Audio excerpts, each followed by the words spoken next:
Well, welcome to episode 5 of What Do Christians Believe? I'm E-Man. And I am Pastor Dan. And today we're going to talk about sin. Fun. What do Christians believe in? Sin. Yes. Yeah. And our sin makes us sinners. That's a hard sell. I mean, you want to start selling your stuff with telling people, come to our group, convert to Christianity, because you're a horrible person, deserves to go to hell. Oh, yeah, the big selling point. Ugh. Most popular part of the message. We front load with the worst part, don't we? Yeah. So I was trying to look for a universal belief in all world views. And I think that even including atheism, I can say that we do have a belief that Buddhists have, Mormons have, Hindus, Catholics, and atheists. And that is that there's something wrong with man. Humankind is broken. Right. I've never heard a single worldview say, I don't like the strong or weak nuclear force. It just bothers me. It's off. I don't like gravity. It's a little too strong. Yeah. Right? Yeah. Nothing. Nobody complains about nature. Or for the most part, even animals.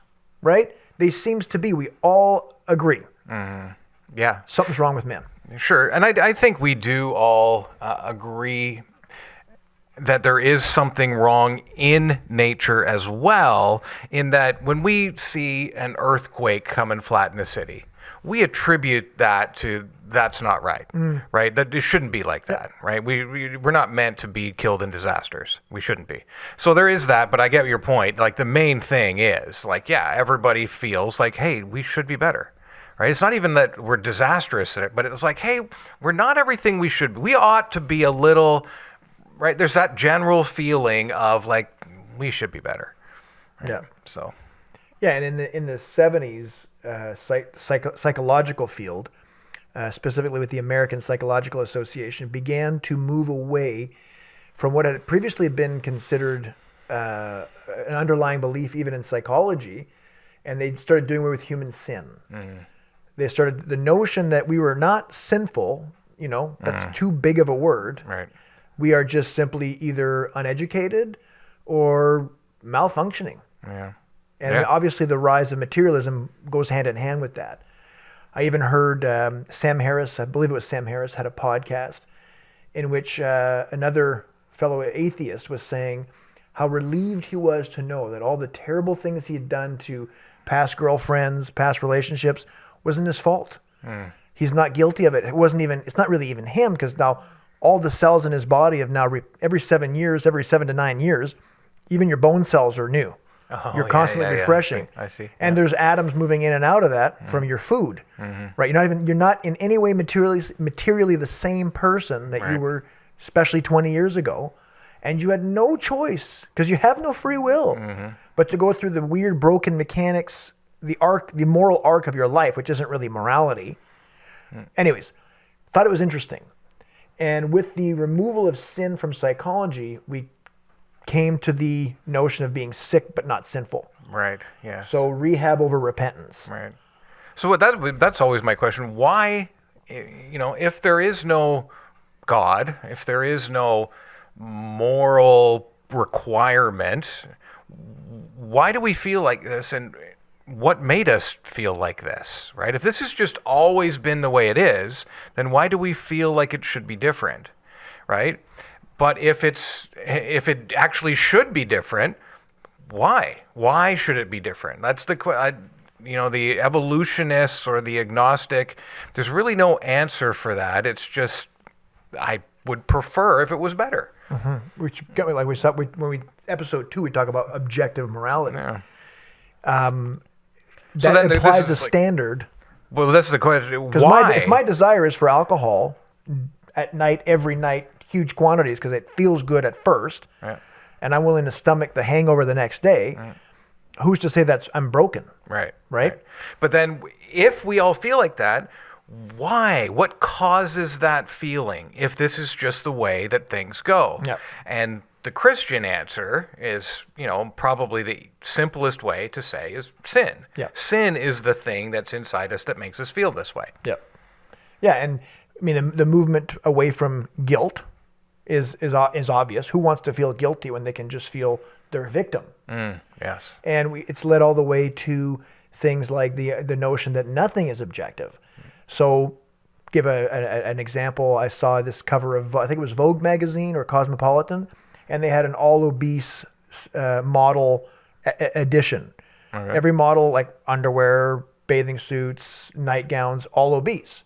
Okay. And the notion was, the underlying notion was we're all beautiful. Right. Right. Mm-hmm. And what's underlying that is our society's acceptance of the idea that there's nothing objectively true, about things like beauty, morality, etc. Right, yes. Aesthetics is just cultural.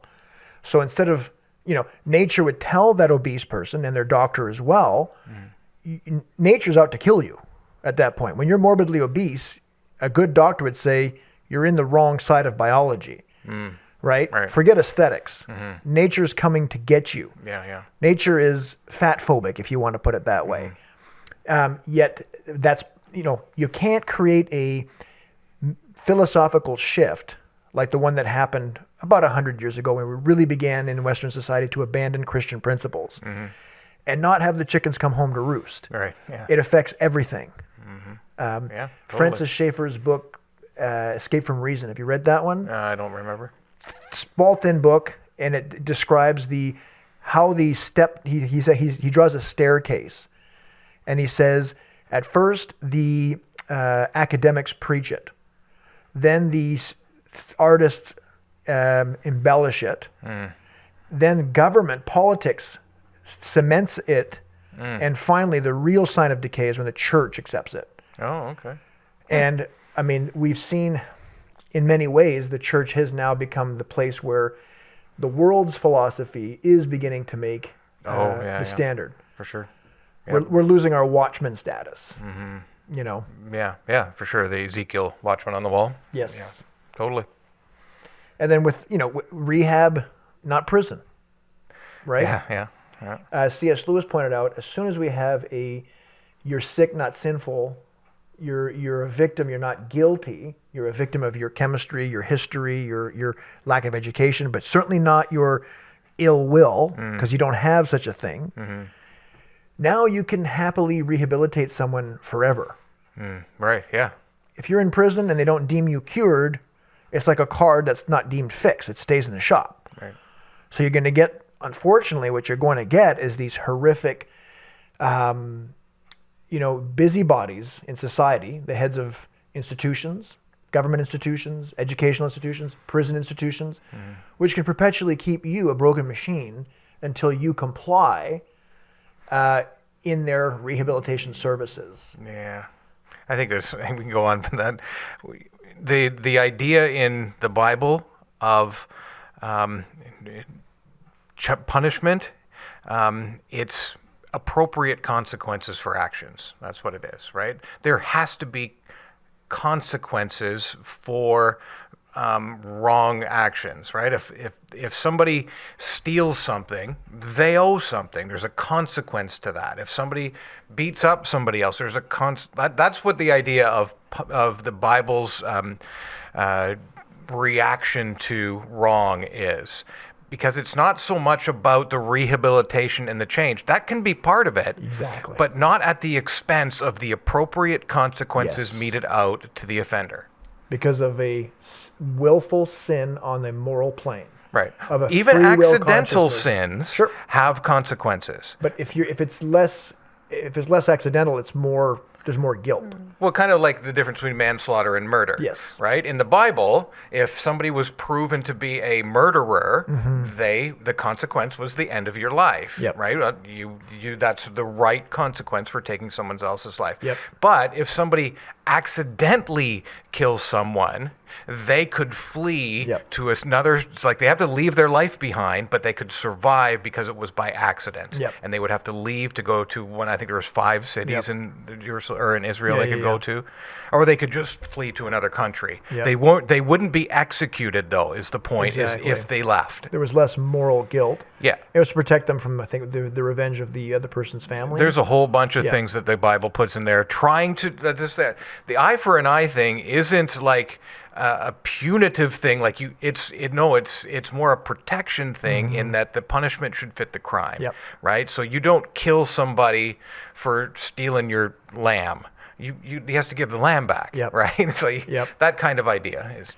And it's funny to watch the events of the last year, especially when you look. I've always said with the internet, with social media, mankind has acquired a certain godlike memory, but still has a man-sized heart of grace. Yeah. So you said something wrong 10 years ago on Twitter. Yeah. You're fired. Your life is over, and crazy. it's probably going to get worse than that. I wouldn't be surprised if we start seeing jail time for thought crimes, even if they were done 15, 20 years ago.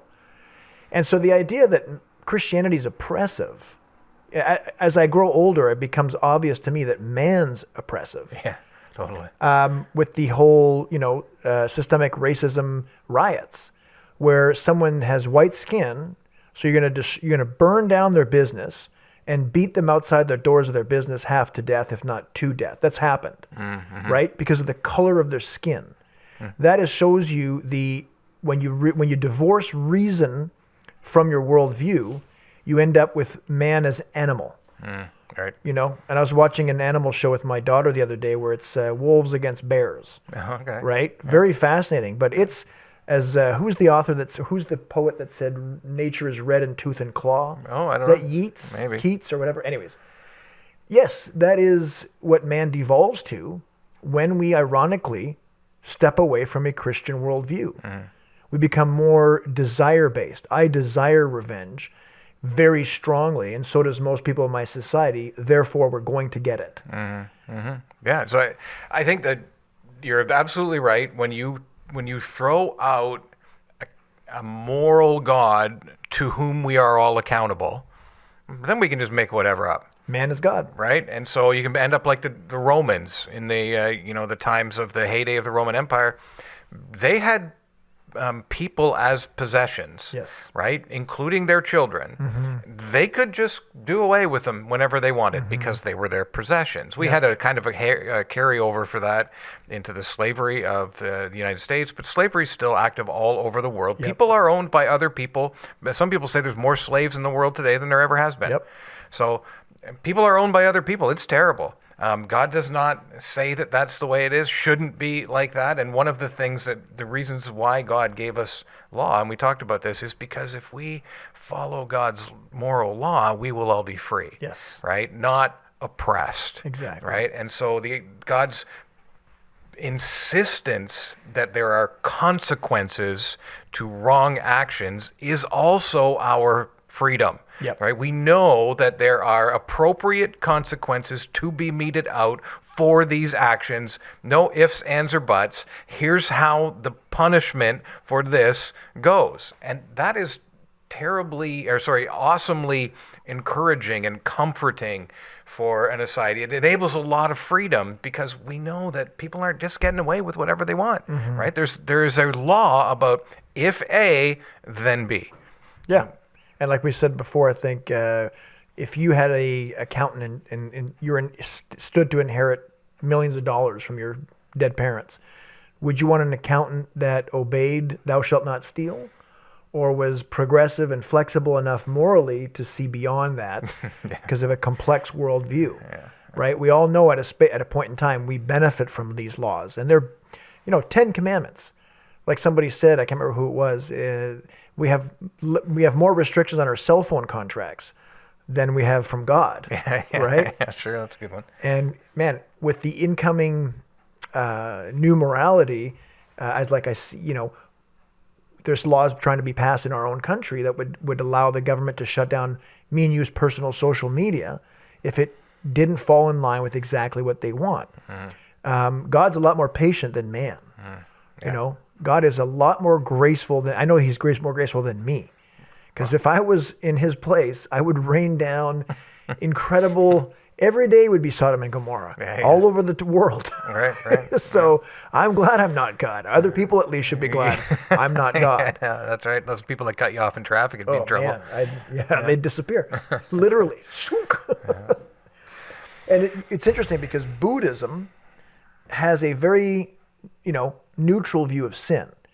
It's almost like if I eat poorly and I don't exercise, I start feeling ill. Now, it's my fault. I pay the price, but is it really am I morally guilty the way I would be if I stole or killed or raped or whatever? Well, no, it's a much more neutral view of sin, because ultimately Buddhists don't really believe in the self anyways. We attain a nirvana, or we literally fall apart into the great being. Well, it's one of the sevenfold path idea, right? So one of the core components of some Buddhism, at least if not most, is the denial of self. Right. Right. So you will continually come back until you can deny your desires at all, after which point, at some point, you become absorbed into the one, reaching nirvana. Yeah. And not the good kind that made all the songs back in the 90s either. Just the whole oneness of the force of the universe type deal. I don't think that has really anything to do with sin, and I think you're right. We're back to the human flourishing, reduction of harm argument. Yep. Right? That's how you move up the reincarnation chain. It's not about sin. It's about being good to others and not harming others and helping others flourish. If you do a good job of that and you don't do the other thing, you don't harm others and you don't oppress them, right? Then you'll move up. It's not about the moral accountability to a holy God. That's the thing. Yeah. And I was thinking about that, like the Christian version of sin is much higher than any other worldview. You have eternal consequences to actions. Right. Now that does two things. It sobers you, for one. It keeps you more accountable, as far as I'm concerned. A Christian society tends to be a more structured and stable society. I think we can prove that through history. I know that when cultures like my grandparents' culture, much less divorce, much more stability in families and neighborhoods and etc. But it also heightens the value of man. Now, instead of being a frivolous being that has no significance and is here one minute, gone the next, you have what could be called the weight of glory to your nature. You are a creature whose choices have immense consequences because you are a creature of consequence. At the end of all that, God does not leave us like all other religions would leave us, with the problem of now we have a massive debt, like in Islam or strict Catholicism. You're in big trouble. You better take this seriously, and you better not. It's like acquiring debt. Yeah. Right? The evangelical or the classical Christian view that underlies the Reformation is that we are in a serious problem. So we have a serious problem. We are serious beings. So we have massive purpose and meaning.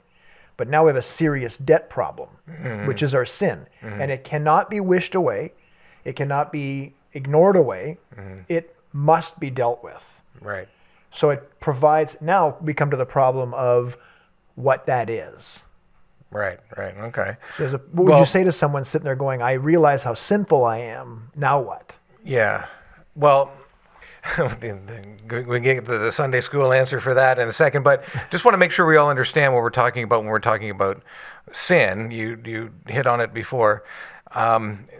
Sin has really not as much to do with us and our interactions with each other as it does to how does God feel about us and our interactions to each other. That's the main thing about sin.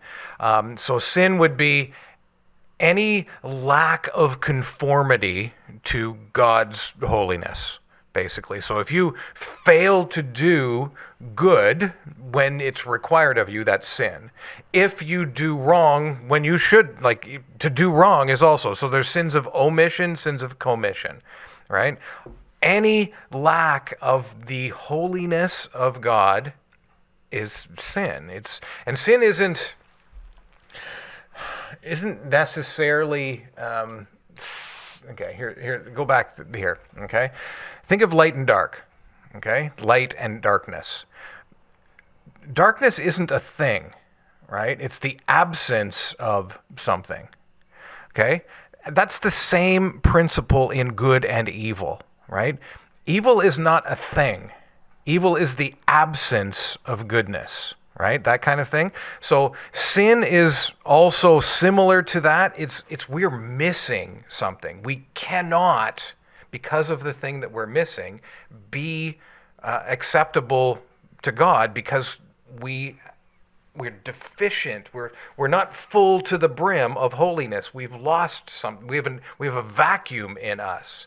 So when the thing that's happened is when God created us in the beginning, created Adam and Eve, right? So just go back to Adam and Eve. And Adam and Eve were living beings. They had his spirit in them. They're both spiritual and physical. We talked about this before. So when they sinned, they died spiritually. Something went wrong in the spiritual side of them. So they were created in the beginning, in God's good creation, with the ability, right, to not sin. Right? They had the ability to sin and the ability to not sin. They existed in that state without sinning for a time. Nobody knows how long, right? Eventually, though, they did sin. And what happened then was that spiritual death removed our ability to not sin. Right? So we lost the ability to not sin, right? Therefore, we are all condemned to a life of inability to not sin, right? So that's why we've lost the ability to not sin. That's the vacuum part. Yep. So now we are all born with, knowing or unknowing, eventually you will volitionally of your own choose to sin. It is unavoidable. No person can avoid choosing to sin. That's the problem with the fall of man. Now, the good news of the Bible is that God is going to fix everything, right? And he doesn't lose anything, and he's going to get it all. One of the things is, maybe even Lewis said this, the story of creation is the devil claiming ownership of every square inch of the creation, and God counterclaiming it. There's not one single speck of anything that God is going to leave in control of his adversary. Yeah. He's going to win it all back.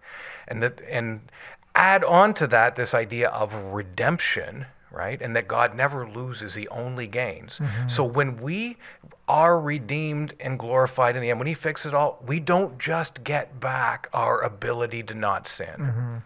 We gain the ability to never sin. Right. We lose the ability to sin, right? And like we will never have the dilemma that Adam and Eve had, Yep. right? We won't be able to sin, Yep. and we will be the freest beings there ever was because we'll never have to worry about it. Everything we want will never be sin, Yeah. right? So that's the problem of sin, is like it just like wrecked everything. Now nobody can escape it.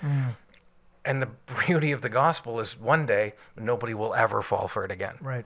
So, Yeah, it'll be sin. Christianity does not ignore, and it gives and it recognizes it in its full ugliness, like a good doctor would. Then that's not the end, though, with us. It is the end with humans. If you sin against a human badly enough, that's it. You're cut off. yeah. With God, there is the other side to it. No matter what you've done, child molesters even, he is Yep. there, and he has a way. He desires for that person to be redeemed. Right. So in the garden in the beginning, right, when this all went down, sin, evil was made into brought into existence. It's a weird thing because it's really the retreating of the failure of good in man opened up a vacuum into which sin filled the void, right? So there's that kind of way of thinking it. So in the beginning, when God saw this happen, he immediately covers their sin, right?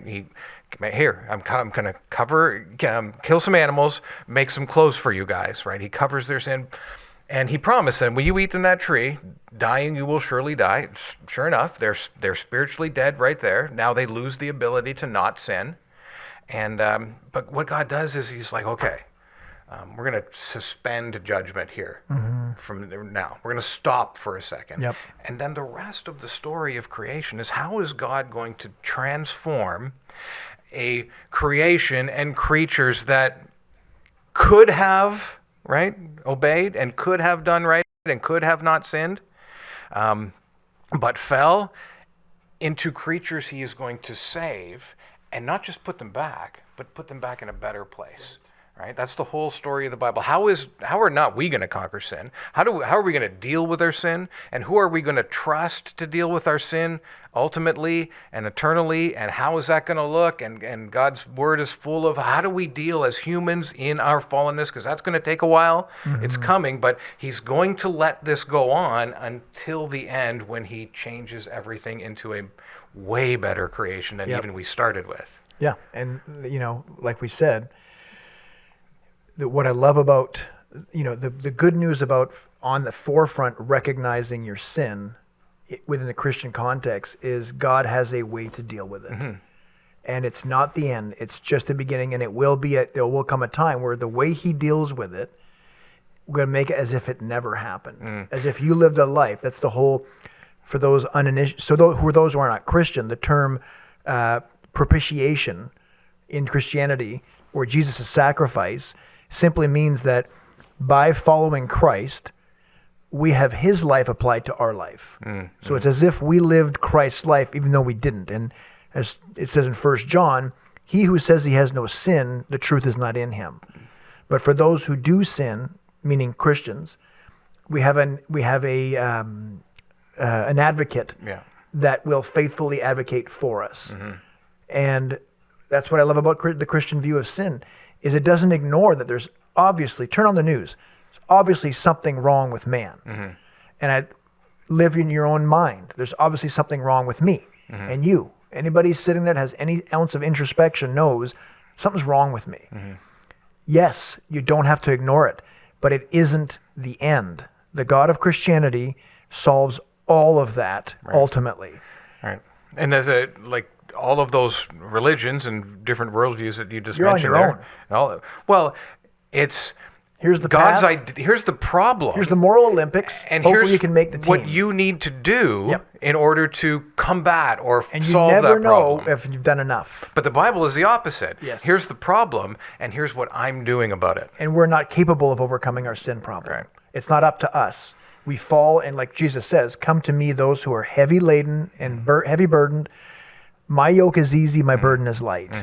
I'll do the heavy lifting. Follow me. Yeah. And that is when you really understand the desperate nature of your sin. And as C.S. Lewis says, non-Christians don't really know how sinful they are. The same way a guy floating down a river doesn't know how powerful the current is. Right. But plant your feet in the ground of the riverbed, try and walk up against the current. Now you understand how powerful the current is. Try live by the 10 Commandments. Try and being holy for a day. Right. And honestly holy in your mind, thought, word, and deed. You're going to realize how hopelessly sinful you are, and that Christ understands this. It's not a problem for him, and he has a solution. Well, one of the things we got to avoid in the church is kind of raising our own personal struggle for holiness into the wrong category, right? We sometimes underestimate the magnitude of the problem of sin. Like, sin is absolute destruction, right? So, and ubiquitous. Like, you can't get it out of it. It's like a stain that's in everything. If you picture like a nice clean bowl of water and you drop some black ink in it, you can never get the ink out again, right? It's in everything. That's the stain of sin in creation. So I want to be holy and morally upright and obedient to God because I want to be like Jesus, right? That's what I want. I want to be wise and understanding, and I want to be fruitful and productive. I want to be a good Christian. I want to be a good witness. I want to be a good brother and father. That's why personal holiness is very important. My struggle against personal holiness is not putting a dent in the existence of sin at all, right? That's not the battle. I'm not fighting against the existence of sin in the universe. That's Jesus' job. Control other people, right? I'm just trying to be like him. Right? And so keep our own sin in the right categories. Important for my life and for this. But the big S sin problem, that's Jesus' job, right? Not mine, because I can't pull the dye out of the water. right? Yep. Nobody can. He has to do the miracle Yep. of removing sin. It's kind of like the miracle of how do we all of a sudden be not guilty? Like, that's insane. I know. Like, you rob a bank, no matter what you do for the rest of your life, you're guilty of that crime. If you murder somebody, you're always a murderer. So how Yep. is it that our guilt is removed? How do we go from being guilty to not guilty Yep. when we clearly are guilty? Yep. Like, that's The miracle of the unbelievable gospel, yeah. how that happens. And it has to come from outside the system for that reason. Yeah. I mean, I think the first few episodes we've done of what Christians believe all point to the same thing, upwards and outwards. You can't have, when we talked about creation last episode, you can't have a self-sustaining physical system. It's impossible. It's illogical. You can't have purpose, meaning, and morality without something other than atoms. And you can't have a removal of our obvious guilt, again, without appealing to something outside us and the system. And we have no way to get rid of it. Yep. Like, so sin is real, but so is the solution to sin. what's the solution? That's one of the greatest things about the Bible, like you said. Like, there's a real reason for its existence and a real victory over it, right? Yes. Well, we did it again, Pastor Dan. That's it? Okay. All right. See you guys next week. Okay, see you next week.